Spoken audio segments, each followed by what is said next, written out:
Dando início, portanto, à nossa audiência pública da reunião de hoje, passo a palavra ao senhor professor Sérgio Bajai, da Universidade Estadual de Campinas, Unicamp.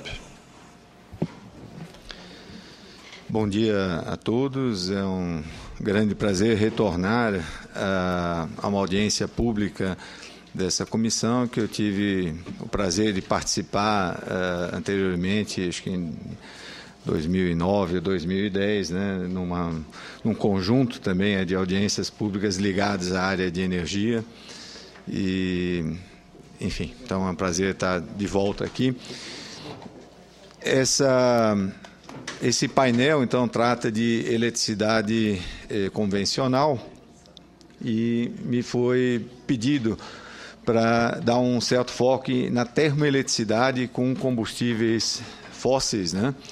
Como a minha área de especialização é planejamento energético, é claro que vou colocar um pano de fundo geral para poder situar esse tema da termoeletricidade com combustíveis fósseis, né? Então, primeiro eu queria colocar o problema, né, que se coloca, até para se discutir qual o espaço que pode haver para a termoeletricidade com combustíveis fósseis, né? Nós não temos mais construído usinas hidroelétricas com reservatório de regularização no Brasil já há alguns anos, né?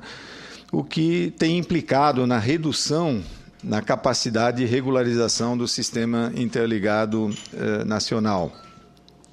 O que, de um lado, provoca uma queda na eficiência no uso dos recursos hídricos e, por outro lado, causa um despacho frequente de usinas termoelétricas com elevados custos operacionais, que, por seu turno, de um lado, causa um aumento nas emissões dos gases de efeito estufa, né? E, do outro lado, causa uma elevação no custo de geração. Esse ano, inclusive, por conta desse despacho, né, praticamente a previsão é para o ano inteiro, né? E isso está causando uma elevação grande, né, no custo de geração que, de certa forma, ameaça, se não houver intervenção aí do Tesouro, né, de contrabalançar, né, a redução de tarifas, né, que tem sido motivo aí de grandes discussões aí nos últimos 2 anos, aí, pelo menos. Aí. Bom, para falar do papel das fontes termoelétricas com combustíveis fósseis, é importante primeiro a gente ter uma ideia do conjunto, quais são as alternativas, né, disponíveis e, antes disso, até quais são os principais fatores que delimitam essas alternativas de expansão do sistema elétrico brasileiro no futuro. Bom, do ponto de vista de usinas hidrelétricas, que é onde nós temos uma política forte, né, de incentivo à implantação de médias e grandes centrais, não só no atual governo, em governos anteriores já, nós acompanhamos aí todas as resistências de caráter socioambiental à construção de novas usinas hidrelétricas de médio e grande porte. E essas resistências têm aumentado, né, a cada ano que passa, né? Bom, eu vou estar falando um pouco aí sobre usinas a gás natural, né, que faz parte desse bloco das termoelétricas aí de fontes fósseis aí. Uma questão chave é disponibilidade e o preço do gás natural, porque se eu não tiver gás suficiente, não adianta eu querer instalar esse tipo de usina. E não é só disponibilidade, o preço, né? A principal variável econômica, no caso das usinas a gás, é o preço do gás, né? Bom, muito se fala também como alternativa na cogeração com bagaço de cana. Agora, evidentemente, a cogeração com bagaço de cana está completamente atrelado à evolução da produção de álcool e açúcar no país. Como todos nós temos acompanhado, existe hoje que podemos chamar quase que uma crise no setor sucroalcooleiro, motivado lá pelos preços relativamente baixos da gasolina no país, que tem inviabilizado, vamos dizer, a concorrência, né, do etanol nos veículos flex fuel, né? Carvão mineral, que é outra coisa que eu vou estar falando um pouco aí, né? Existem hoje, né, tecnologias que permitem diminuir o impacto ambiental desse tipo de usinas, mas são tecnologias que ainda são relativamente caras. Algumas estão ainda em caráter experimental, usinas de demonstração aí. Então, a adoção dessas usinas do Brasil implica em apostas tecnológicas aí, que são decisões estratégicas, hein? No caso de usinas nucleares, aí, que meu colega vai estar falando com mais detalhe, aí, né? Na realidade, se quisermos no futuro construir novas usinas nucleares, aí fora, né, Angra 3, que está em construção, vamos ter que fazer apostas nas chamadas terceira e quarta geração de usinas nucleares, que existem alguns projetos, inclusive de cooperação internacional em desenvolvimento. Então, novamente, nesse caso, tal qual no caso do carvão, vai ter que se fazer apostas tecnológicas, invertentes, né? Então, não é sair por aí, querer fazer um shopping e comprar aí uma usina nuclear prontinha. Então, tem investimentos estratégicos a serem feitos, caso se queira no país continuar com o desenvolvimento de geração nuclear. No Brasil, nós ainda aproveitamos muito pouco, né, os resíduos, tanto urbanos, industriais, agrícolas e florestais, para gerar energia elétrica. Quando comparamos nossas estatísticas com outros países, realmente temos aí um potencial bastante interessante a ser desenvolvido. E, finalmente, a geração distribuída, né, de energia elétrica, que é o futuro a médio e longo prazo do setor elétrico em qualquer país, ainda tem custos unitários de geração elevados. A geração solar fotovoltaica, por exemplo, é um bom exemplo aí desse tipo de tecnologia. Bom, no caso, quando a gente fala usinas termoelétricas com combustíveis fósseis, nós temos essencialmente 3 tipos de usinas. Usinas que queimam óleo combustível, usinas a carvão e usinas a gás natural. Usinas que queimam óleo combustível, né, elas, além de poluentes, né, elas normalmente não são econômicas, aí, principalmente para operar na base da curva de carga, que é uma das mensagens importantes que eu vou querer deixar aqui na finalização da minha apresentação. Então, eu nem vou falar das usinas queimando óleo e combustível, porque elas não se aplicam tanto por razões ambientais como econômicas aí à realidade brasileira. Então, eu vou falar um pouco, né, das usinas a carvão e das usinas a gás natural. No caso do carvão, nós temos, na realidade, 2 tipos de carvão, o carvão vapor e o chamado carvão metalúrgico, né? Então, o carvão vapor no Brasil é utilizado quase que completamente em usinas termoelétricas, muito pouco em outros ramos da economia, né? Enquanto que o carvão metalúrgico ele é usado como agente redutor, né? O coque de carvão na metalurgia, né, de metais primários como o ferro gusa, né? O principal uso do carvão vapor no Brasil, que nem acabei de mencionar, na geração termoelétrica. E no Brasil, essa geração termoelétrica é feita em usinas empregando ciclo a vapor e nos estados da região sul. Então, essencialmente, Santa Catarina e principalmente Rio Grande do Sul, que possui as maiores reservas aí de carvão. Um problema do carvão brasileiro é o elevado teor de cinzas, né?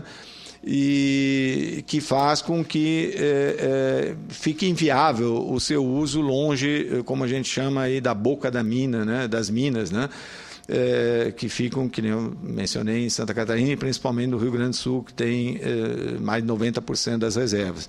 E o outro problema é que o transporte do carvão, normalmente em países que usam muito carvão, aí, é através de ferrovias, né? E nós não temos uma infraestrutura ferroviária adequada para transportar o nosso carvão. Então, se for para usar o nosso carvão, tem que ser em usinas próximas às minas, né? Bom, então, atualmente, há algumas usinas termoelétricas em projeto ou em construção nas regiões Norte, Nordeste e Sudeste que irão consumir carvão mineral importado.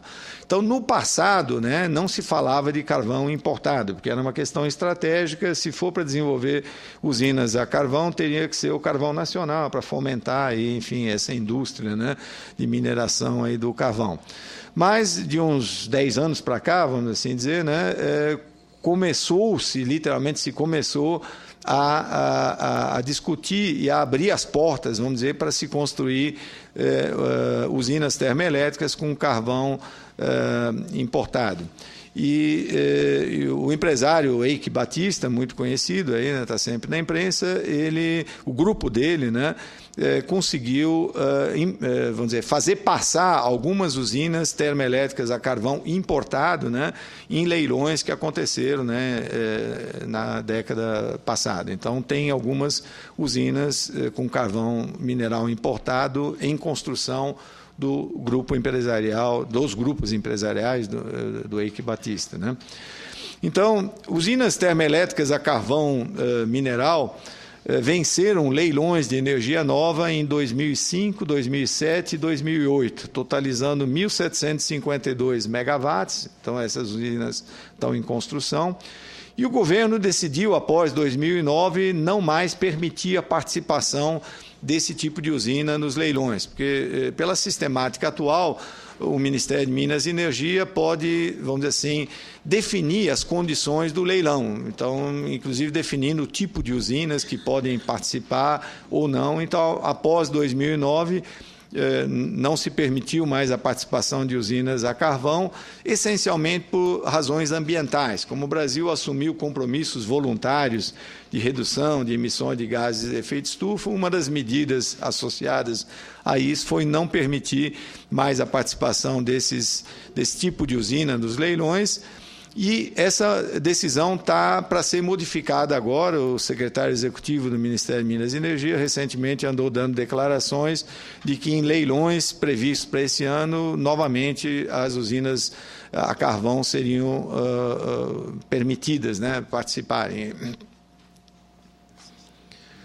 Bom, quando se discute a conveniência ou não de se ter novas usinas a carvão mineral no Brasil, uma das razões a favor, vamos dizer, dessa opção tecnológica é que o Brasil detém a 10ª maior reserva de carvão mineral. Então, do ponto de vista de quantidade, realmente nós temos reservas que fazem sentido pensarmos na sua utilização. Infelizmente, a má qualidade, né, do carvão é algo que conta contra essa alternativa, mas a quantidade das reservas é bastante significativa.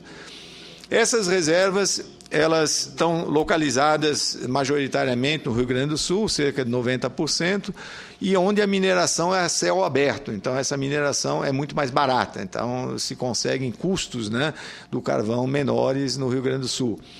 Santa Catarina também tem reservas significativas, digamos, mas a maioria das minas são subterrâneas.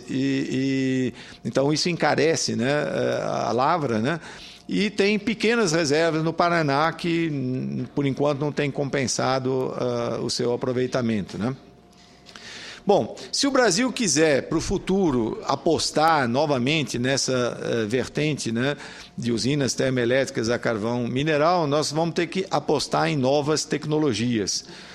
Porque usinas como as que estão instaladas no Brasil, usando tecnologias, vamos dizer, convencionais ou maduras, o rendimento delas varia de 33% a 35%, quer dizer, é um rendimento hoje considerado baixo para uma usina termoelétrica.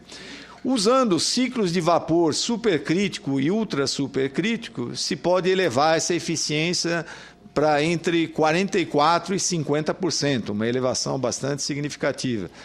A utilização de caldeiras de combustão e leite fluidizado também permite elevações de eficiência para se atingir entre 40% e 44%. E, finalmente, a gaseificação de carvão integrada num ciclo combinado, que já tem algumas usinas de demonstração no exterior, na China, por exemplo, pode elevar a eficiência desse tipo de termoelétrica para até 52%.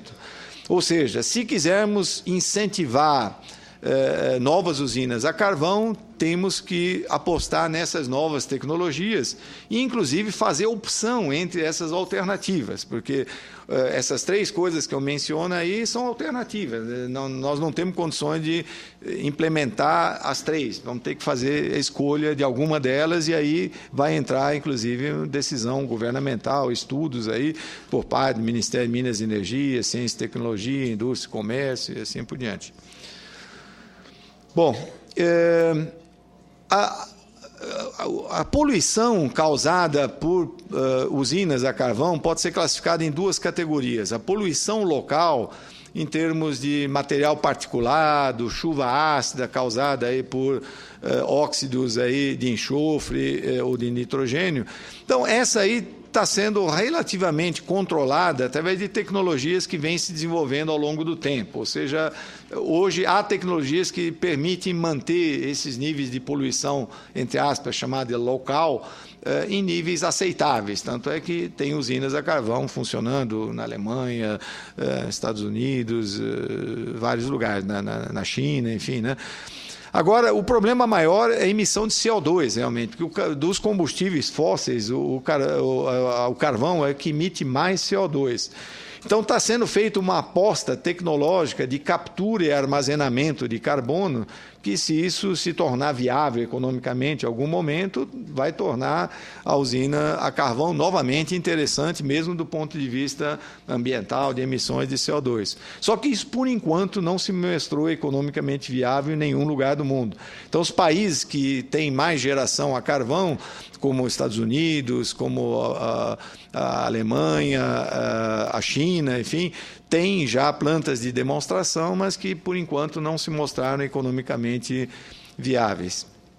Bom, termoelétricas a gás natural, queria colocar alguns elementos aí. Existem 2 ciclos, né, para se operar uma usina termoelétrica a gás natural. O ciclo simples, que é adequado para atendimento de rampas e picos de carga, e o ciclo combinado, que é para atender a base da curva de carga. Atender a base da curva de carga significa operar quase que o tempo todo, só parar para manutenção de vez em quando, né? Bom, essas usinas, elas possibilitam flexibilidade, né? E uma outra vantagem, que elas podem normalmente ser localizadas próximos ao centro de consumo, o que alivia o sistema de transmissão existente, né? E requer uma menor extensão do sistema de transmissão, quer dizer, menos linhas de transmissão ou linhas mais curtas, né, a serem construídas. O que, obviamente, acaba também impactando em termos de redução, né, dos impactos ambientais na instalação. Bom, atualmente, né, o gás requer, né, para o seu fornecimento para as usinas, contratos do tipo take or pay, que envolve riscos, né, dada a forma, né, como as usinas têm sido despachadas no Brasil. Então, é o que eu destaco aqui. Isso aí implica num risco elevado, né? Bom, para diminuir esse risco, a solução que tem sido discutida, né, é a criação de um mercado secundário.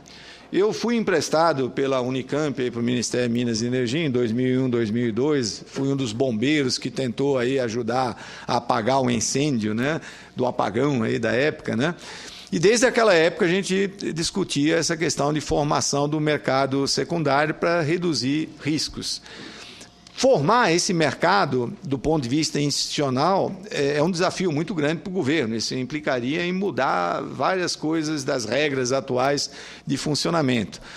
Então, o que se decidiu nos últimos anos é a Petrobras internalizar esse mercado secundário. Como a Petrobras ela domina praticamente toda a cadeia, né? Ela que produz o gás, ela que transporta o gás, aí, né? Então ela passou a ser proprietária de quase todas as usinas térmicas a gás no país, né? E quando sobra gás, eventualmente, por causa que certas usinas ou nenhuma delas está sendo operada, ela própria tenta vender. Então, ela criou internamente um mercado secundário, que é uma solução que, para o curto prazo, na minha opinião, tem funcionado bem, mas a médio e longo prazo isso não é uma solução. Nós lemos na imprensa recentemente declarações de que a Petrobras pretende vender parte das usinas térmicas no seu reajuste, né, financeiro que está sendo requerido por conta das dificuldades que a gente tem acompanhado internas do caixa da Petrobras. Então, essa solução de internalizar o mercado secundário na Petrobras, ela não vai mais ser adequada num futuro próximo, né? Bom, então, as usinas a gás natural, elas têm vantagens, na minha opinião, em relação a outras fontes fósseis, porque emitem menos CO2 emitem menos também NOx e CO, requerem uma área pequena, né, que hoje em dia, como é difícil, né, conseguir autorizações para áreas, né, bom, então, vamos dizer, das fontes fósseis, a alternativa a gás realmente é a mais atraente e, vamos dizer, o único problema que existe também para a usina a gás é que necessita de captação de água para o condensador, então esse é um problema que existe para toda usina termoelétrica. Eu listei aqui algumas características de usinas, né, do ponto de vista de confiabilidade e flexibilidade, né? Então, usina hidroelétrica com reservatório possui uma elevada confiabilidade e uma elevada flexibilidade. O mesmo acontece com a usina termoelétrica diesel. Usina termoelétrica a gás natural, ciclo simples, possui uma elevada confiabilidade e uma média flexibilidade, né? E podem atender qualquer uma dessas usinas, tanto a base da curva de carga, picos e variações de carga. Usina termoelétrica óleo combustível, ciclo simples, tem uma elevada confiabilidade e média flexibilidade e pode atender essencialmente picos e variações de carga, não é adequado para a base. Para atuar na base da curva de carga, que é um dos grandes desafios técnicos nossos agora para o setor elétrico, nós temos ou uma usina elétrica a fio d'água, que é o que tem sido construído recentemente, usina termoelétrica biomassa, desde que a gente, né, equacione os problemas do pró-álcool, usina termoelétrica nuclear, que vai ser objeto aí de discussão aí na próxima apresentação, usina termoelétrica a gás natural de ciclo combinado, usina termoelétrica a carvão mineral, que rapidamente eu passei alguns elementos, e, em princípio, usina termoelétrica a óleo em ciclo combinado também. E as chamadas gerações alternativas, como eólica e solar fotovoltaica, são fontes intermitentes que necessitam um backup. Então, no mundo inteiro está se fomentando esse tipo de geração, eu acho que o Brasil também, né? Eu acho que todos nós desejamos ver uma maior participação de eólica e solar, mas nós temos esse requisito técnico de precisar de backup. Quando não tem sol ou não tem vento, né, eu tenho que ter outra usina que me substitua. Isso aí que nós chamamos de backup. Bom, então, opções para se aumentar o suprimento futuro de eletricidade no Brasil. Bom, a conclusão que a gente chega, por causa das dificuldades ambientais aí, com novas usinas de médio e grande porte hidroelétricas, não é possível manter a expansão somente com fontes renováveis complementares. Nós vamos continuar construindo, com certeza, ainda algumas hidroelétricas, mas nós vamos precisar ou de usinas nucleares, nós vamos discutir isso no próximo apresentação, ou usinas termoelétricas a gás natural, ou usinas a carvão para atender a base da curva de carga. Se as usinas hidroelétricas novas possuírem reservatório, isso propicia o backup, que é a única maneira que nós temos hoje econômica de armazenar energia elétrica indiretamente é através de reservatórios de acumulação. Eu acumulo água e uso essa água para gerar energia quando eu preciso. As outras formas de armazenamento eu só consigo usar em pequena escala, por enquanto eu não consigo usar em grande escala. Mas se as usinas hidrelétricas forem a fio d'água, como têm sido as últimas construídas já há mais de década, né, eu vou requerer fontes renováveis complementares, mas eu vou precisar de um backup. Essas fontes renováveis complementares seria a eólica, que inclusive tivemos um boom aí de penetração de eólica nos últimos 2, 3 anos, e futuramente a própria solar fotovoltaica, né? Bom, a pergunta então que eu estou trazendo aqui para tentar ajudar os senhores aí a responder é: deve-se ampliar ou não a complementação térmica a combustíveis fósseis, né? Então, é importante lembrar que já existe uma certa complementação entre, por exemplo, geração hidroelétrica e cogeração com bagaço de cana na região sudeste. Ou seja, quando nós temos menos chuva, é o período em que eu tenho a safra, então a usina, a bagaço, ela já dá uma certa complementação para a geração hidrelétrica. E no caso da região Nordeste, a mesma coisa acontece entre geração hidrelétrica e geração eólica. Então, esse tipo de complementação é prioritário, porque é tudo fonte renovável, então devemos privilegiar isso, como, aliás, tem sido feito aí nos últimos anos. Só que, para firmar, esse é o termo técnico que a gente usa, boa parte da energia produzida por novas usinas hidrelétricas a fio d'água, se a gente olhar nos planos aí do Ministério de Minas e Energia, a maior parte da nova capacidade de geração é na forma de hidrelétricas a fio d'água. Então, só a complementação através de eólica e bagaço não vai ser suficiente. Ou seja, nós precisamos de novas usinas termoelétricas consumindo combustíveis fósseis ou usinas nucleares, aí não tem para onde correr, é uma coisa ou outra, operando na base da curva de carga. Então, isso vai implicar em novos tipos de leilões agora voltados para a geração de base, né? E eu queria lembrar também que essas fontes intermitentes, aí, como solar e eólica, né, também requerem essa complementação térmica. Então, quando falta o vento, tem que ter lá uma usina que possa operar o tempo todo, que são essas usinas operando na base. Bom, eu queria terminar a minha apresentação com duas observações, vamos dizer, duas colocações, aí, uma a respeito de política energética. Eu acho que um avanço grande que nós conseguimos no passado foi a criação, através de lei, do Conselho Nacional de Política Energética, né, que é um fórum que envolve os principais ministérios ligados ao assunto energia, né? Eu sempre digo lá que energia é tão importante e tão complexo que o Ministério de Minas e Energia não é suficiente só para discutir isso aí. Outros ministérios também têm que ter uma voz ativa, uma participação importante. E esse conselho permitiria essa participação importante dos outros ministérios. Só que, infelizmente, aí, o CNPE não tem sido usado assim, como esse fórum de debates, tanto entre os ministros aí, do próprio governo, como o CNPE tem representantes também da sociedade civil que participam também do colegiado, né? Então, que nem eu mencionei, esse assunto, que é um dos grandes desafios que eu vejo hoje no setor elétrico, que é incentivar a partir de agora, né, eu diria até com certo atraso, né, geração na base da curva de carga, para levar em conta que as novas hidrelétricas não têm mais reservatório de acumulação. Isso envolve decisões estratégicas. O carvão vai precisar apostar em certas tecnologias.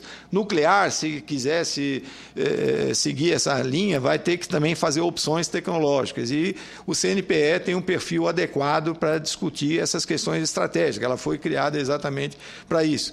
Uma outra coisa, o CNPE tem comitês técnicos e grupos de trabalho, que inclusive nesse período curto do apagão que eu tive auxiliando o Ministério de Minas e Energia, nós usamos muito esses comitês técnicos e eles estão sendo subutilizados hoje.